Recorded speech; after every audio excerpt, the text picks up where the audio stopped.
Hello there, and welcome to the Untitled Callum and Johnny podcast. I'm Johnny. And I'm Callum. And this is a brand new podcast. Originally it was going to be called Double Feature with Callum and Johnny, but there is another podcast out there called Double Feature. So for the time being, we're going to continue to call it the Untitled Callum and Johnny podcast. And it's a good thing that we chose podcast and not project, because I think we were umming and ahhing between the two. Indeed. And I don't think there is any other podcast certainly called the Untitled Callum and Johnny podcast. I have checked and it doesn't seem to exist, so I think we have free reign on this one for the time being. At least for the time being, but we'll see what other people come up with. We might find out that there's 50 in the wings that we don't know about. Absolutely. So what I wanted to ask you, Callum, though, is what is this podcast about? Well, it's all about movies, and each week we're going to watch 2 movies. We're going to watch movies that are thematically linked or linked by an actor or a director or some other thing. And this week we have been watching The Frighteners, the 1996 film by Peter Jackson, the horror comedy movie. And we've also watched the new Jordan Peele film, Nope. And the idea of the podcast is that we watch a newer film that's out in cinemas or new to streaming. And we also watch an older film that's available somewhere online or on Blu-ray or on some other service that we can watch legally, of course, that has a thematic linking. And this week, it's all about horror and comedy, which is what The Frighteners is, and which is what the trailers suggested Nope was. Indeed. And there is something quite important that is worth me mentioning.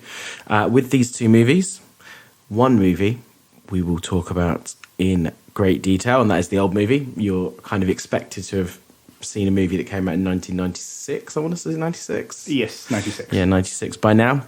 Whereas we don't expect you to have seen Nope, as it only came out this week. So because of that, we are going to try and leave it fairly spoiler-free. Now, normally I think that's fairly easy, but somehow I think we've tied ourselves in somewhat of a knot for this first podcast. Yes, we certainly painted ourselves into a corner. This is a very hard movie not to spoil, because not even the trailers give anything away.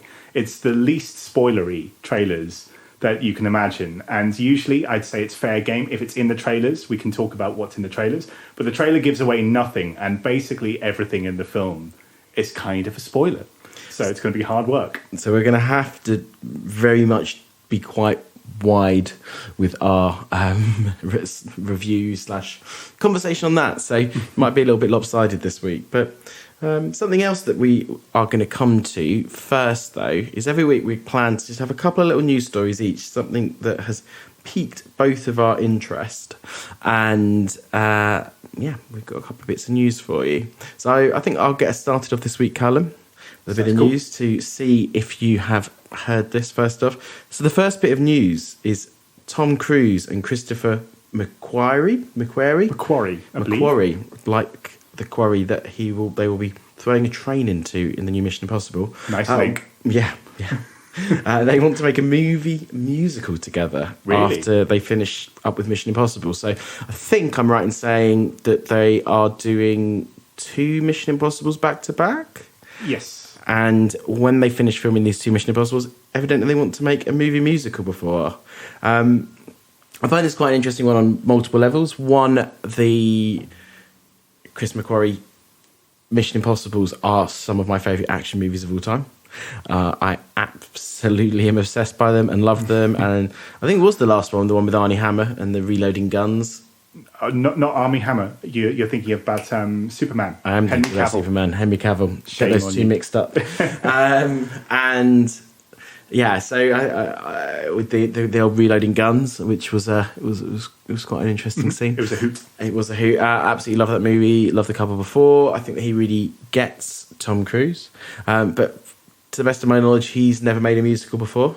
What, Tom Cruise or Christopher McQuarrie? Christopher McQuarrie. But Tom Cruise has, very much so, Rock of Ages, yes, which I don't think anyone's ever seen. I have. You've seen it, wow. And quick review?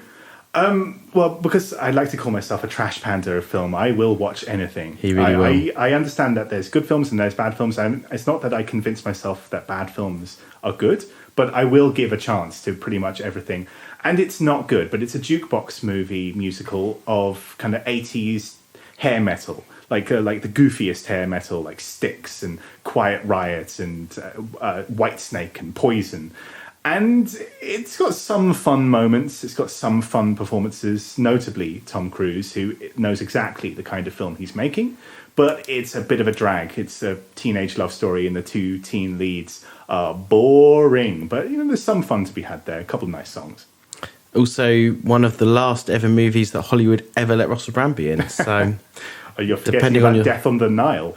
Well, I think everyone's forgetting about Death on the Nile. I think Arnie Hammer, nice little link back to my mistake earlier, made sure of that. But that's not what we're going to get into today. But yeah, that was my exciting first piece of news. How about you, Callum? Yes, my first exciting bit of news is that they've just dropped the trailer, a few days ago, for the greatest beer run ever.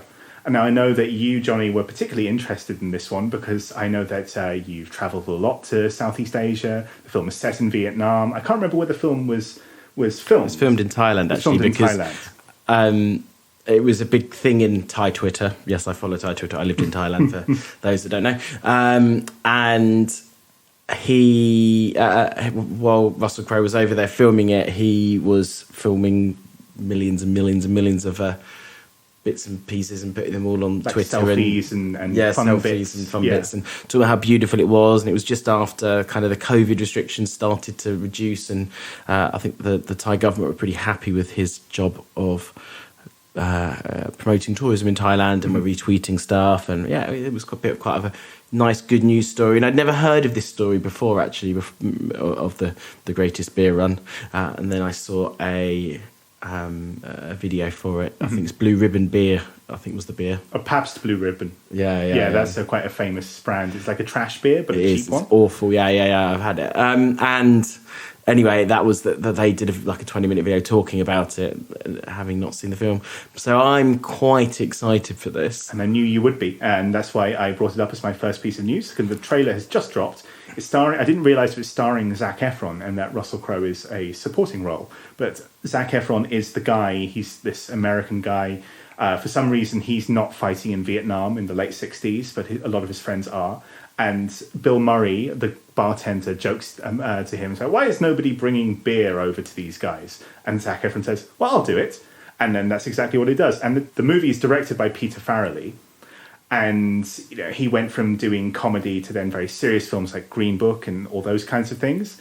And it seems to be getting a little bit of his comedy back into the mix. And it looks like a good, fun, movie. And I thought that's why you would be interested in it the most, because I knew you lived there, and I know that you're very fascinated with Southeast Asia, and I know that you were very fascinated with those Russell Crowe Instagram pictures.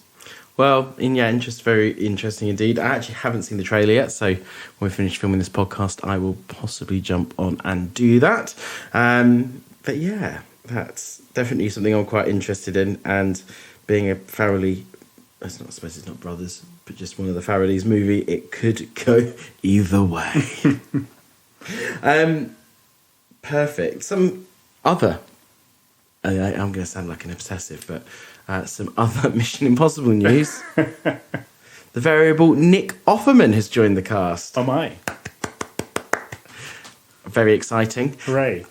Nick Offerman, for those who don't know, probably most famous for his role in Parks and Recreation, I would say. Absolute legend. And I think, I have no idea what he'll play in a Mission Impossible movie, but like Alec Baldwin, I'm sure he will look like he's having a lot of fun doing it. I imagine he'll be playing one of those office types. There's always one in a Mission Impossible movie where they say something like, you guys can't do that dangerous mission. How dare you? Come back here and sign the paperwork. I can imagine him doing that. Quite possibly. But yeah, no, exciting news nonetheless. And Callum, any other news? My second bit, it's not a news piece, but it was something that I found quite interesting on YouTube. And it's a bit of a treasure trove. One day, out of curiosity, I typed full movies for free onto YouTube just to kind of see, out of curiosity, what they have. Because every so often, someone sneaks a movie on there and then it disappears within a minute. And I won't give away any of the names and channel names of these various channels because, you know, I don't want to I want to keep them out of the hands of the copyright monster. But the kinds of movies that get uploaded, I found treasure troves of channels that upload those really terrible straight to DVD films from like 2006 to 2010. And they're all awful, of course. But I found myself watching 5 minutes of about 10 of them because they're quite uniquely awful. They're not inept. They're not ineptly made like The Room. It's not like they have terrible white balance or poor cinematography. It's competent in those regards. But because their budgets are so rock bottom, they cut every single corner to get this film made on budget, which is tiny in whatever country they're filming in. And in that time, it would have been a lot of Eastern European countries because they were cheap at that time.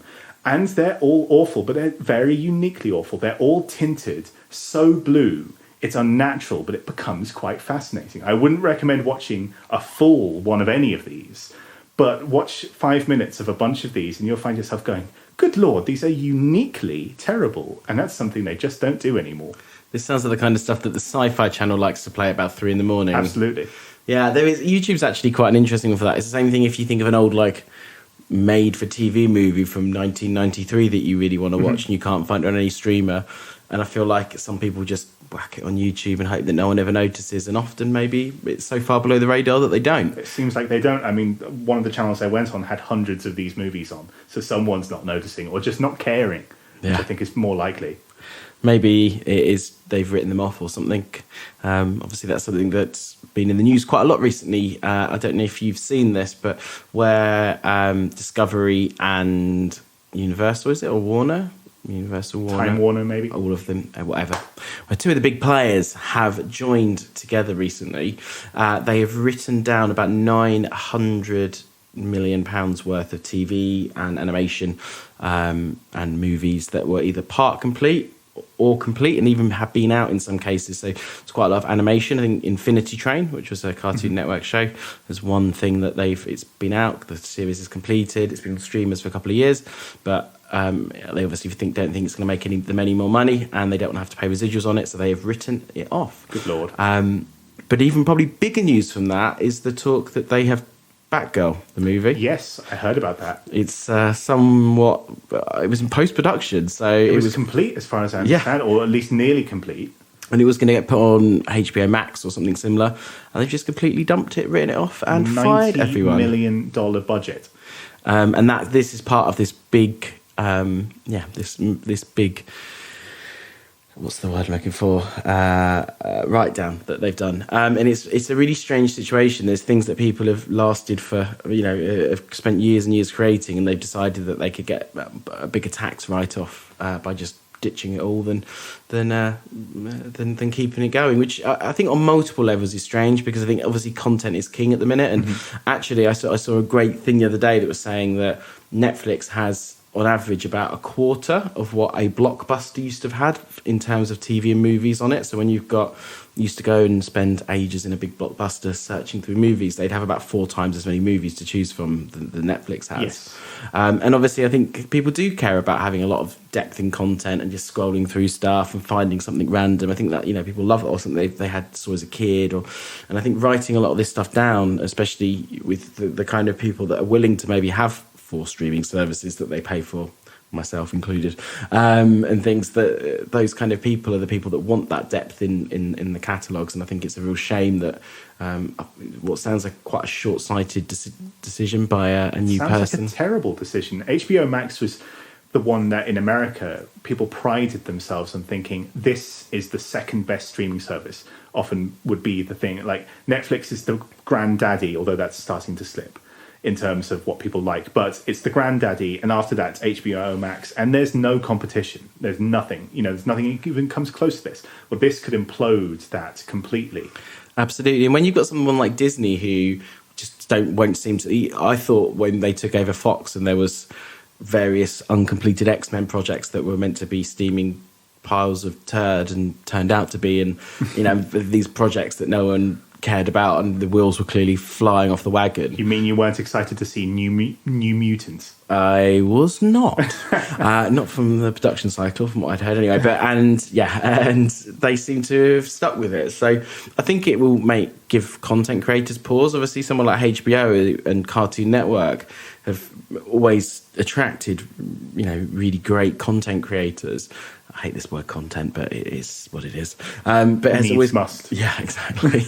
But it has really sucked those people in, and this is the kind of thing that's going to make people, if they've got two offers on the table, well, I'll go with Disney. They won't ditch my project probably. Absolutely. I mean, not till it gets to exactly 100 episodes and they decide they don't want any more, but that's another story. But at least they will keep it at the time.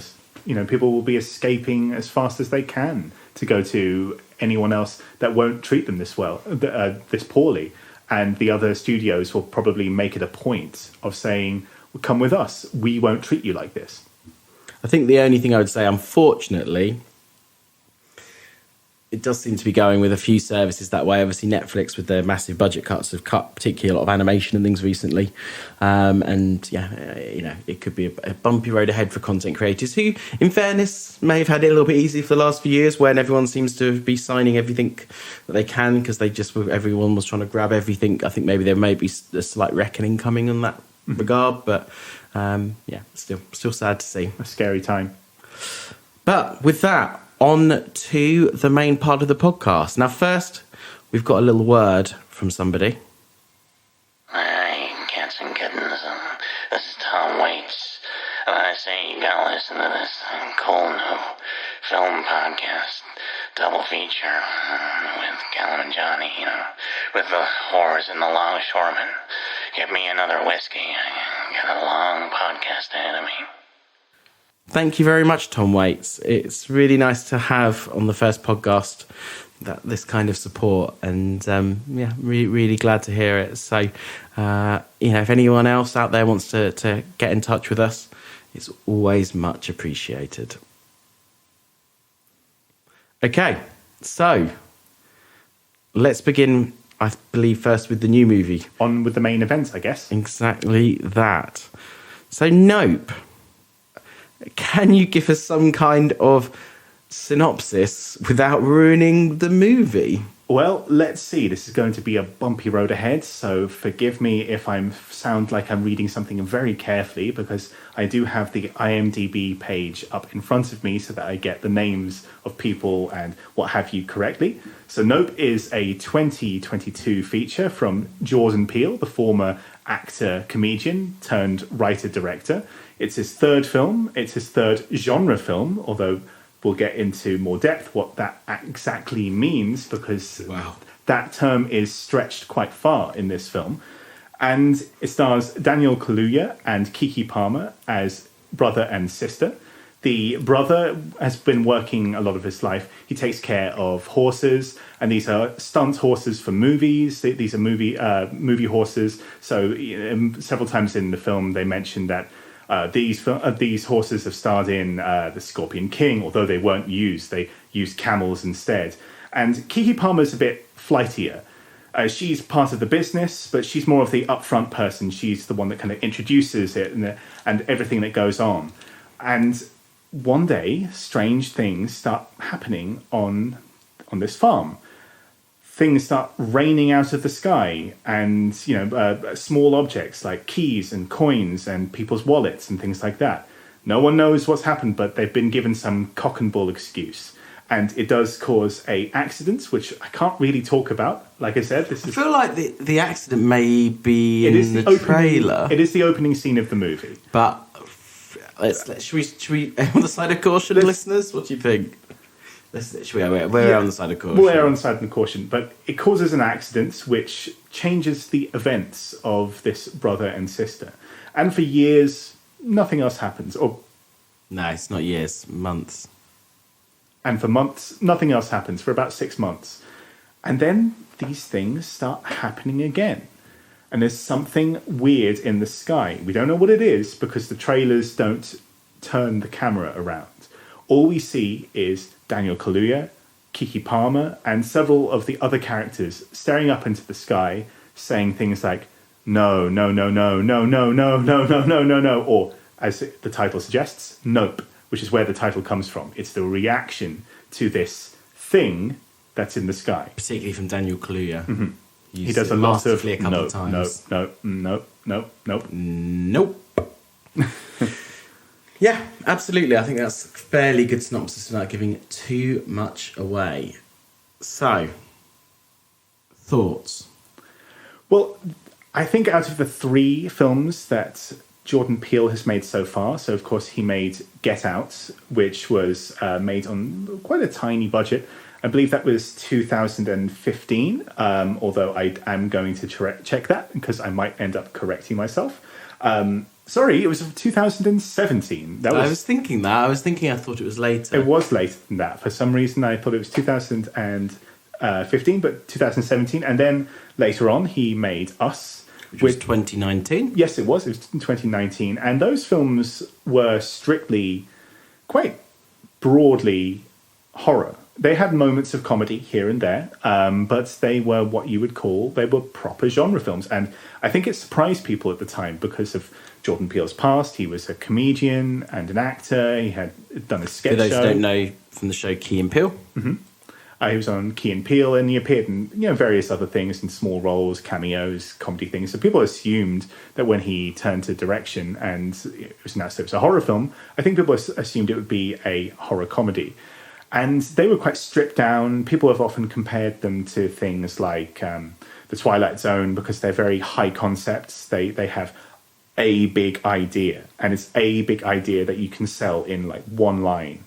So Get Out is the film that's about race in America, and it's post-Obama. It's like has those lines like, I would have voted for Obama a third time. It's that passive sort of whiteness where they kind of smile they're smiling, but behind their teeth is something more sinister. And I know that it's been out for several years now, but I'm sure everybody's seen it. But I still won't give anything more away than that. 2019's Us was a film that had Lupita Nyong'o in the starring role, and it had to do with these underground dwelling creatures that looked exactly like creatures. Would you call them creatures? And that was the whole concept of the movie Us. That they're the kind of the other. There's a underclass of an other living underneath the earth, and they were pretty broad. I don't think that can be said about Nope. Nope has a lot of ideas. It's not about one idea, and I don't think you can sell it in one line, which is why the trailers led so hard with that image, which is quite a compelling and quite an arresting image of looking up into the sky at a thing and just being terrified of it. No, no, no, no, no, no. In this film, there's quite a few ideas, and I think Jordan Peele wants to get them all out at once, and they're all very compelling ideas. If I had any, and they are quite minor complaints, I feel like ambition has got the best of Jordan Peele this time. There's more ideas than conclusions, more ideas than closed loops, and in that sense, and this is why I said earlier that the film stretches the term genre quite far, in that it doesn't quite settle on one thing. It's a horror film, and then it's a comedy, and then it's a science fiction film, and all these films kind of percolate at once. But I don't think that. I think there is a bit of a struggle, a fight to get out. So, see what you did there. So, where do you rank it then on if you were to rank Jordan's 3 movies? Well, I would rank it as his third best, so 3 out of 3. But that's not to say, if this was a career that had 20 films on it and I said it's his 20th best out of 20, that doesn't sound very good. But for a filmmaker who's only had 3 films, it's still very compelling. So this is where I'm possibly going to come in and disagree, although it's a disagree with caveats. When I was watching it, I was sitting there and I was thinking, in a lot of ways, I think I prefer this from Us. I was watching it and kind of thinking that. And I think I said to you when we came out of the screening that I couldn't place it. I think, despite the fact it was made on a low budget and you could tell, I still think Get Out is his masterpiece so far. I think I'd agree with that. It's a pretty perfect movie. Us, though, to me, has a real issue in its third act. I don't think it quite ties together. Okay. I think it loses momentum from a horror point of view, and I do agree that it's it's far more of a single genre movie, really, as it was more Get of a Out. high concept thing. Yeah, kind of like a high concept horror, but I do think it's very suspenseful and it works really well up until about the third act, and then when you start to see actually So you think what there's a bit of happens, unraveling? in yeah, that it third doesn't act? kind of stack up. It doesn't kind of make sense, and Jordan always does this great thing of like piecing little almost MacGuffins through the movie that you kind of does. see coming together towards the end. And I think some of the MacGuffins didn't quite work, and I don't know if the third act hung together. Now, actually, with this movie, I almost had the opposite problem. I thought it took a while to get going. I thought some of the MacGuffins were too well signposted, and some of the kind of, I almost thought that the first couple of acts, some of the orders of the way things were done and things didn't quite make 100% sense.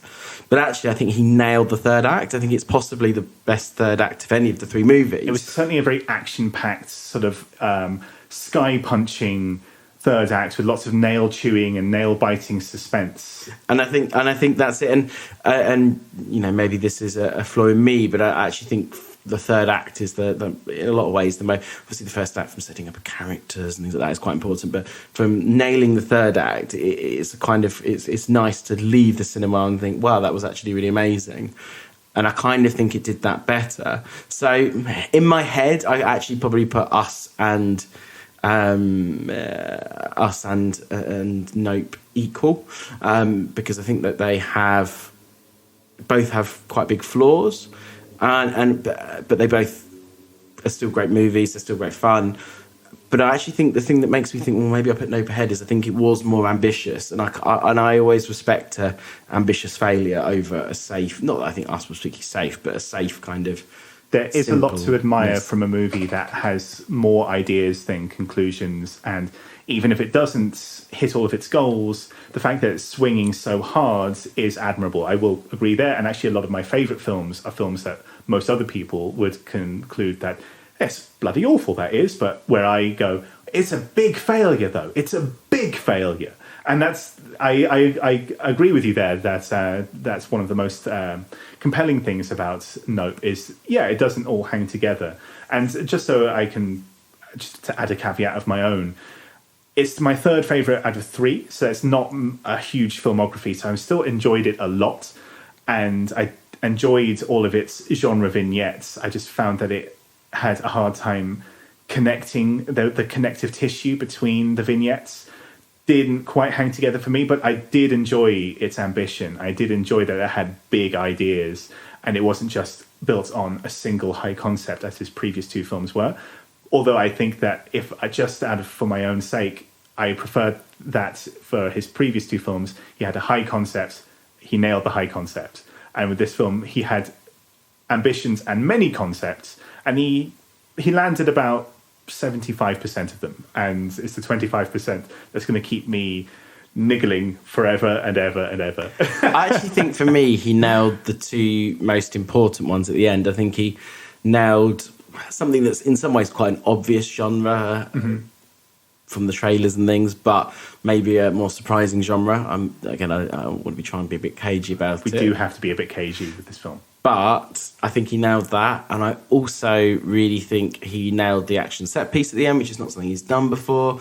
And I also think he nailed just the feeling and the music and the bringing all the characters together at the end, and that I really respected. So yeah, I don't know. I still find it hard to place, and like you say, it's a small, I was going to say filmography, and it's still only 3 movies, and one of them's a 9 out of 10, I would say, and two of them are 7.5, 8 out of 10s, and maybe on second watching I'll change my mind. And I've seen Us twice now. I've seen Get Out a a couple of times. So maybe a few times even. So maybe once I've seen this a couple more times, maybe it'll go down or up in my estimation. But I was pleasantly surprised. I think it was a bit of a Marmite movie from a general review point of view as well. It seems to be, yes. It seems to be getting a few mixed reviews here and there. Yeah. A few even saying that it's a downright stinker, which I certainly wouldn't agree with.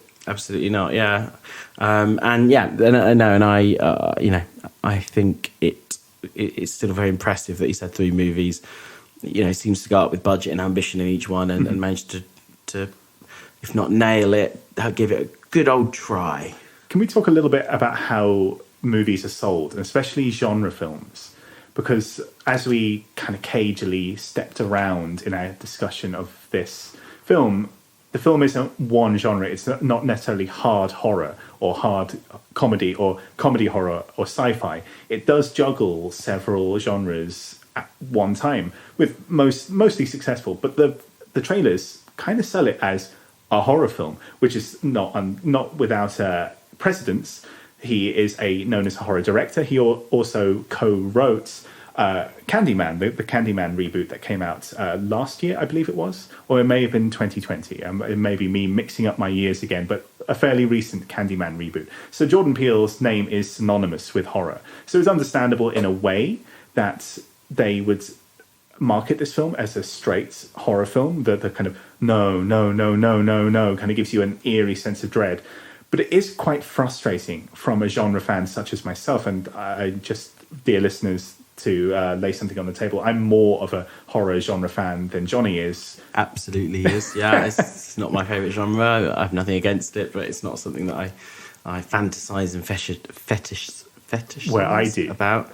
Exactly, yeah. But it is something worth talking about, that films that don't settle on a genre and have bits of horror, bits of sci-fi, the trailers will go cold horror movie. And it can be quite frustrating when you're sitting in the theatre, you're expecting a horror movie, and then the film is a contemplative drama with a horrific moment. Not that this is. Not that this is, but that's an example. Especially a lot of these A24 films, they'll use horror as a taster to sell a drama. Or this film will have lots of comedy and lots of science fiction and moments of horror. And it can be quite frustrating, so I just wanted to know what your thoughts were on that. Is it not something that bothers you that much, or is it more of a genre fan's annoyance? I think absolutely it is something that in some ways annoys me. Not necessarily on this film, because I think actually what they tried to do with the marketing, and I think it is almost marketed more as a thriller than anything. Mm-hmm. There's horror vibes in it, but then there's horror vibes in the film. But I think that they were just trying to not give away some of the big points and spoilers and things in it, which I think is a difficult tightrope. But there are movies in the past where you go in expecting a comedy and it's a drama, or you go in expecting a drama and it's kind of a comedy drama, and it's it gives you a bit of tone whiplash, and it's not quite what you're expecting, and you get people walking out and because they totally haven't understood the point of the thing. And I think it happens a lot with animation as well, yes, where it almost feels like it's pitched towards kids, and it isn't. I think the Wes Anderson animation films are quite good examples of this, where absolutely, I think maybe some older kids might enjoy it and things, but let's be honest, let's be frank, they are designed more for a Wes Anderson audience, and they're expected to make $50 million, and maybe you can just about get away with taking your kids along, but they're not kids' movies. They're not like a Pixar movie where it's, aimed towards realistically in the structure of a kid's family movie, but there's enough there for the adults on the table, and they're well written and they're well storied. So if you're a film fan, you'll also like them. They are, with the Wes Anderson ones, they are more like an adult movie where there's the occasional slapstick fox falling over, and then that's funny for the kids, but it kind of is the total opposite end of the spectrum. And I think because of that, they were possibly marketed incorrectly. If you slap Roald Dahl flashing in the face of people think, oh, that's good to go take the kids to, when it's not Paddington 2.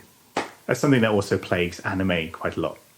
As a lot of animes are sold as, this is a bright, colourful kid. Oh, murder, lots of murder in this film, lots of murder. But I think that is maybe more of a Western problem, mm-hmm, in that anime is just sold as, oh, that's the thing that teenagers like, and there's a lot more complexity to it than that. But Yeah, I think I think that is a bigger point, and maybe something we will discuss more in the future. Something that we should come back on. Yes, absolutely. But next up, we have another little break for us. So have a listen to this. Hi, I'm Nicolas Cage, and I say you should listen to Double Feature with Callum and Johnny. Woo! Listen to it. Woo! Thank you very much, Nicolas Cage. What a little legend. Again, always great to have this support. And anyone send us a little message, always well received. And the next film we're going to be talking about is our slightly older one. This is a film that came out in 1996. And Johnny, do you want to do the honours on this one? Yeah, let's go for it. So I had not seen it before. Callum had. So this is a big fan. A new film to me. So it's called The Frighteners. And it was the last movie that Peter Jackson made before he made Lord of the Rings. And it was the first movie, I think, really, that he'd been given a fairly reasonable toolbox of finance and and equipment and stuff to make something that was, more what's the word I'm looking for? More Hollywood. Obviously, the majority of his films previously had been made in New Zealand, quite low budget, tended to lean towards horror, wouldn't you say? Absolutely. And this is kind of it's still a comedy horror movie. It's still kind of a bit fun and a bit surreal in the way that Brain Dead was or that kind of thing. But actually, he's starting to use CGI, and you can see, at this stage there was bits and pieces of CGI and things, but I would have thought for a horror movie, it's one of the first ones to have major uses of it, and it was one of the things where he developed Weta, basically. So, for those that don't know, Weta is one of the biggest visual effects studios in the world now. Very heavily involved in the Avatar movies, involved, I think, in some of the Marvel movies, some of the worked with Lucasfilms for parts for Star Wars movies and things as well. Real massive movie studio, and that was something that he really built on, or VFX studio, and that was something he really built out initially when making this movie, and then built on top of it when doing the Lord of the Rings movies. But without this movie, I doubt he would have got Lord of the Rings, because he was almost looking for a use for these computer systems. So it's quite interesting from a point of view that it is a comedy horror movie that has a huge amount of CGI in it, which is a strange thing.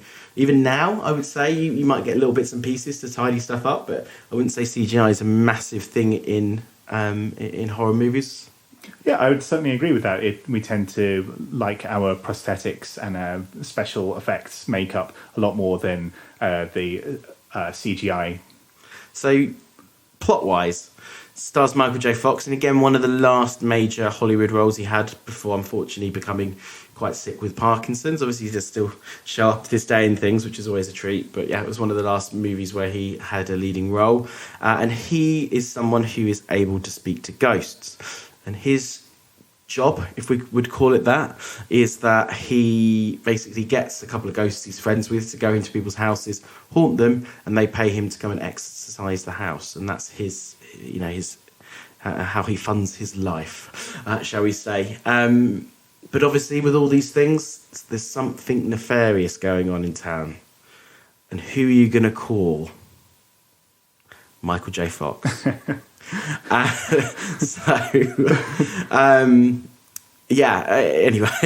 after my bad Ghostbusters joke there,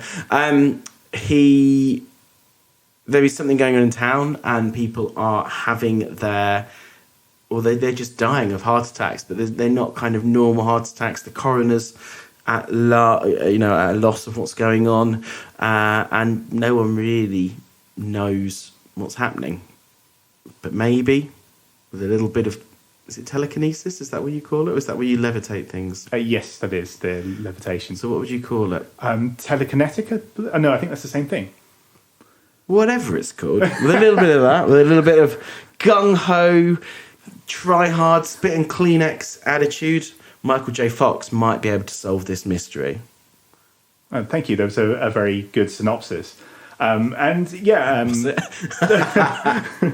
I'm being kind, dear listeners. But no, it did sum up things well. In that this is the movie that bridged a lot of gaps for Peter Jackson's career. It was filmed in New Zealand, but it's made with American money. He'd made a whole load of New Zealand B movies, like Brain Dead, Dead Alive, and then he kind of stumbled on a New Zealand indie film called Heavenly Creatures, which was one of the first films that Melanie Lynskey and Kate Winslet starred in. And so that sort of broke out their careers. It broke out his career as a serious filmmaker, and suddenly Hollywood were cashing checks, and he wanted to make something that was kind of funny and more in keeping with his B movies rather than this art house film Heavenly Creatures that he'd made. So he made The Frighteners, and it's the last film he made in... No, it wasn't. He made loads of films in New Zealand after that. Yeah, absolutely. But it's made in New Zealand with Hollywood money. It's the first time that would happen, but it has the kind of wit and charm and B-movie sort of scares and fun goings-on of his older Brain Dead and Dead Alive movies. And it is about this guy who can speak to ghosts. There's a darkness in his past as to why he can see ghosts. Many years previously, his wife died in an accident that many people blame him for. And since that day, he can speak to the dead. And now he's seeing this mystery where people are showing up with numbers on their forehead and they die very soon after. And so it has that sort of wit of an old-fashioned B-movie from the 1980s that Peter Jackson was very involved in. It was quite fun, actually, going back to the CGI thing, because I think that's one of the most interesting points of this movie. Actually, he used that kind of stuff but made it still look the kind of way that he would have done in Brain Dead, or he would have done in his other movies. So actually, fair play to him in that he was using the technology, but not losing his style. He wasn't like someone like Zemeckis, where I felt like all his style went out the window when he got a CGI ironically toolbox. Is the executive producer on this film.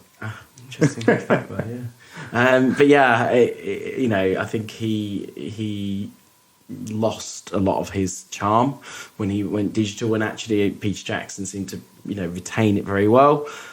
Obviously, there are some of it was a bit rough around the edges. Some bits were actually really impressive. There's a lot of stuff in the movie where like people coming out of walls and like bending the walls and things, and I thought that all looked pretty impressive. But some of the other stuff was a bit rough around the edges. Although my understanding is actually that some of the reason for that was that the studio moved the release up 3 months.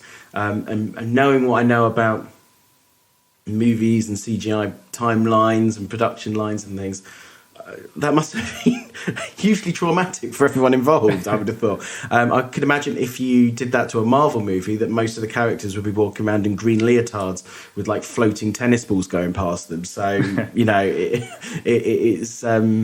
was quite impressive what they managed to do with basically starting a company from scratch, starting if not a technology from scratch, using it in a different way that it probably hadn't been used hugely before. And in what seemed to be quite a tight timescale. And something that I find quite interesting in this film is that it does retain a lot of that B-movie charm, but B-movie on a budget. So a lot of the supporting cast. So you have Michael J. Fox as the lead, and of course that was their attempt to get a huge A-lister, who at the time, 1996, Michael J. Fox was still riding quite high from the Back to the Future movies and several other movies he had done across the 90s. So he was a big movie star. But as the supporting cast, and just to kind of go a little bit deeper into kind of who these people are, he has these friends who are ghosts, and they're the people that he kind of sets on the houses to haunt so that he can then go in and exorcise them. One of the main ones, there's a very funny character called the Judge, who's like this old cowboy sort of ghost, and he's like the old guy. He's the wise old man of the crew of ghosts. Is played by John Astin, who was the original Gomez Addams in the Addams Family. You have Jeffrey Combs, who shows up about halfway through the movie, because after these murders start picking up, because of how weird Michael J. Fox's character acts around these events, the police bring him in for questioning, believing that because of the assumption that he murdered his wife all those years ago. they bring in this FBI specialist, and Jeffrey Combs plays him. And of course, genre fans will know that Jeffrey Combs was in Reanimator and also about 50 million other B movies. And actually, after the film finished, Johnny said he's kind of like a B movie Jim Carrey. You also have Dee Wallace, who was in Cujo and The Howling, who plays this mad woman who's kept in this house and has some sort of linking to the evil ghost that's murdering all these people. And she's a human, she's not a ghost, but she has some. She was the beloved of him when she was a teenager, and he was an orderly. And this ghost goes in, and he starts when he's still alive. He goes in and rampages through a hospital, killing 11 people. And now he's back from the dead, doing the deed, and she is his girlfriend when he was alive. So you got that. You got Jake Busey playing the evil ghost, who is the son of Gary Busey, who is everyone knows Gary Busey is the kind of weird, creepy guy that shows up in a dozen B's movies. And interestingly enough, he does look a bit like a tall Gary Busey. He's got the same kind of weird foppish hair and teeth. Similar teeth, yeah, which is interesting because I know that Gary Busey, a lot of his issues and things came from him quite a horrible accident, and that's where, obviously Gary Busey's got a bit of reputation as being maybe a bit extreme in some regards, and I think that a lot of it came from that. But actually, I always assumed his teeth did, but his son seemed to have a bit of that. Seemed to retain the teeth thing. Yeah, no, it was an incredibly interesting movie. It was, I thought, very well acted, very surreal, very strange, very good fun. Bit of a mess at times, which is, I think, another way that maybe actually it was quite a good choice with Nope. I think some of the genre tonal stuff maybe didn't line up properly. Was it? At first, it was almost like a bit of a weird slapstick comedy where it kind of reminded me of Flubber. In Flubber, how it was, again, one of those films where they were first using CGI and trying to work out how it worked and how do you interact with it and stuff. The way that some of the ghosts worked, his friends' ghosts and things worked, and like we'd get shut in a door or all these things, it made me feel a bit like it was Robin Williams playing opposite them in Flubber, and Michael J. Fox's character was a terrible driver, and to show that, it was like they were just driving around back and forth on a skid pan and doing all these surreal things, and had all these very almost Terry Gilliam-esque fisheye lens shots and things. And so it was quite kind of like weird, surreal comedy, and then it kind of got darker and darker as the film went on, and a bit, and it went into effectively as a mass murderer, and actually the fact that his idols were famous were famous murderers and things, but real life ones, and actually that the story and the story of this person and this young girl kind of going off together and murdering again was based on a true story, one that he was obsessed with and kept talking about and things. So it was strangely slightly weird tonally from that point of view, and I think that is another way that it kind of marries up quite well with Nope. Mm-hmm. Very much so. And it's interesting how the genre shifts in this film, because what I quite like about The Frighteners is that, you're right, it does start almost like a complete slapstick comedy with these knockabout ghosts having lots of fun, which I imagine is what appealed to Robert Zemeckis. He was Back to the Future. It's sort of the first act is very much like something that you'd see in Back to the Future, especially with Michael J. Fox. And apparently he would often flub lines, but whenever he was talking to the judge, he would call him Doc, because he was so used to talking to Doc in Back to the Future films, and they had to tell him, no, it's the judge, not the Doc, okay? And it goes that way for about 45 minutes, up until the FBI agent Jeffrey Combs comes in, who's this weird, surreal character. He's an FBI agent, but he can't stand being yelled at by women. He has these tattoos on him because he's the guy that the FBI sends into cults to infiltrate cults. So they allow cults to do their kind of sexual deeds on him and torture him and burn things on him and tattoo him. And he comes out and he's a complete nut job. I think I actually said to you afterwards, in a little Back to the Future connection, he reminded me a bit of Jim Carrey in the kind of his face screwing up point of view.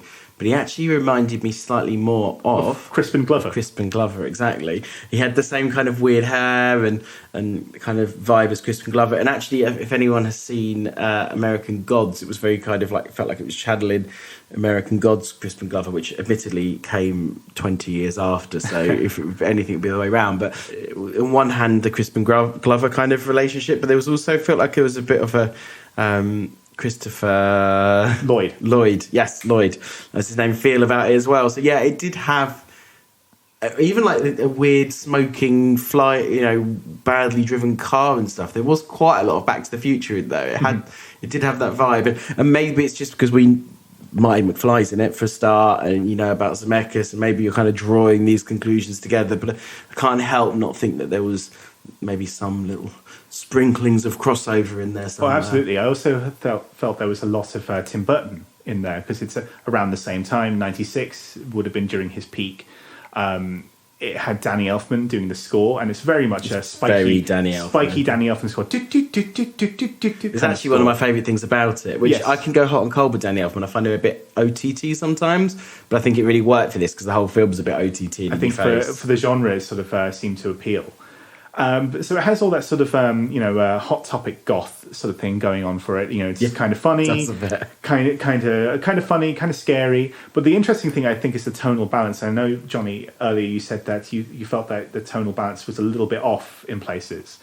What I quite like about this film is it sort of wrong foots you. Like, I've seen this a lot of times now, and just to add a little something here. It was the director's cut we watched, which is about 14 minutes longer than the theatrical cut, and both were available on the Blu-ray that we had. And it spends the first... Not 5 minutes, ladies and gentlemen, as Callum originally told me. For the first kind of act and a half, it's a knockabout comedy. But it gradually gets darker, which I think is interesting. And by the end, it is a straight up sort of fun, nerve-jangling sort of horror film, which has more of the Sam Raimi to it than perhaps even the earlier Peter Jackson.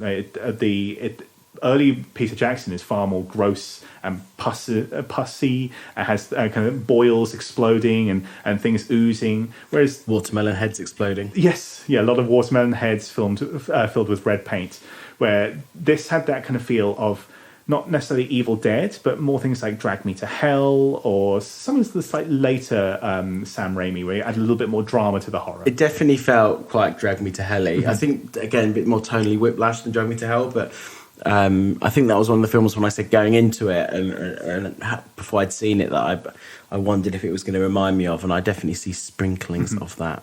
But by the last act, it is kind of that last act because when they have to bring back the ashes of the killer to consecrated ground. And that's the kind of the chase, the last act thing. And there's a lot of kind of very dark stuff going on. So you even have the actor Michael J. Fox, who dies periodically in the film in order to chase this ghost. His character does. His character, yes. Michael J. Fox is alive and well. And that's brought upon medically because the main girl in the movie, whose character's name is Lucy, and she's played by Trini Alvarado, who, to be honest, I don't recognise from anything else, I must say.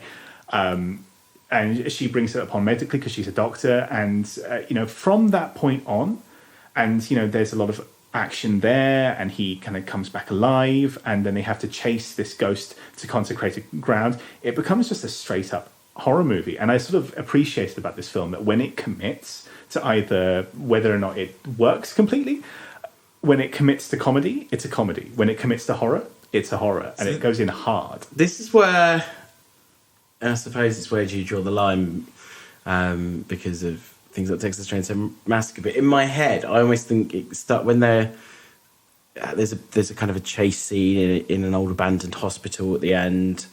And I kind of felt almost it got into thriller, but then maybe I'm actually second guessing what I'm saying now because I'm thinking, well, it's like Texas Chainsaw Massacre that finishes with Leatherface running around chasing around an old meat packing factory or whatever it was. So, I suppose it still could be, but yeah, I think it still felt quite. I feel like you could still see the edges of the where one tone begins and one tone ends. Okay. But maybe less so than with Nope, which I keep wanting to call Don't, which for... I do that all the time. I've tried to call it Don't a lot. I know, and I may have even done this podcast and not noticed. And it's because Edgar Wright made a little fake trailer for a old British like Hammer horror style movie called Don't. That was before the Grindhouse movies that Robert Rodriguez and Quentin Tarantino made. And for some reason that's in my head. And there's not many films that are just like one short word long. So Don't and Nope keep getting mixed up in my head. But there we go. So on that note, kind of, listeners, I think we're starting to get towards the end of the podcast, but what I would like from you first off, Callum, is I'd like you to rate both movies out of 10. So let's start with Don't or Nope or whatever it's called. I think I'd give Nope/Don't a 7 out of 10. And I think it's just those slight rough edges of not being able to quite concentrate on what genre they were settling on. They were just the slight niggles, but it's still very impressive. And what about Frighteners? I love The Frighteners. I've seen this a lot of times. It's quite an old comfort movie for me. So there is some bias in this rating, but I'm going to give it an 8.5 out of 10. We're not allowed 0.5s. Come on. Okay. If you can't rate it out of 10. Okay. Let's round it up to a 9. Okay. Wow. And that is 0.5, high praise indeed. That's 0.5 for comfort viewing. Okay. And myself, I think I would probably agree with you on Nope. I would say 7 out of 10. If I was allowed to do 0.5s, which I'm just not allowing, because I feel like if you can't rate a movie out of 10... If you can't do it properly, listeners, don't do it at all. Exactly. Like, you can't have 0.5s when you've already got a metric of 10 to do. and I just... In my gut, I probably like it slightly more... Roger Ebert is crying after you said that. His grave is crying because he did 0.5s all the time. Yeah, but he did 0.5s out of 4.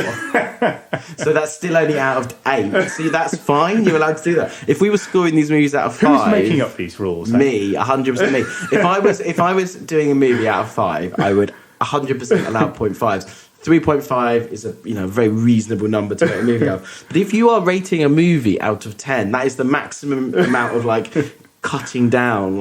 Otherwise you're going to start being bloody 8.2 or something. Yeah, exactly. 9.7. Exactly. So that's where I'm drawing the line. But anyway, going back to my reasoning, I would love to give it an 8, but I just think it was just a little bit too rough around the edges for an 8, so it's got to be a 7. Frighteners, almost the same in my head. I'd like to give it a 7.5, but under my own rules... I thought we weren't doing 0.5. Exactly. Under my own rules, not allowed, and it's not an 8, so it's going to be a 7. So I'm going to give both movies a 7. So if we were to average those out, Frighteners is getting an 8, and Nope is getting a 7. So listen to both at your peril. Do you mean watch? Wow. Maybe if it's been a long day at work, you just need to close your eyes and just listen to them. I do mean watch, absolutely.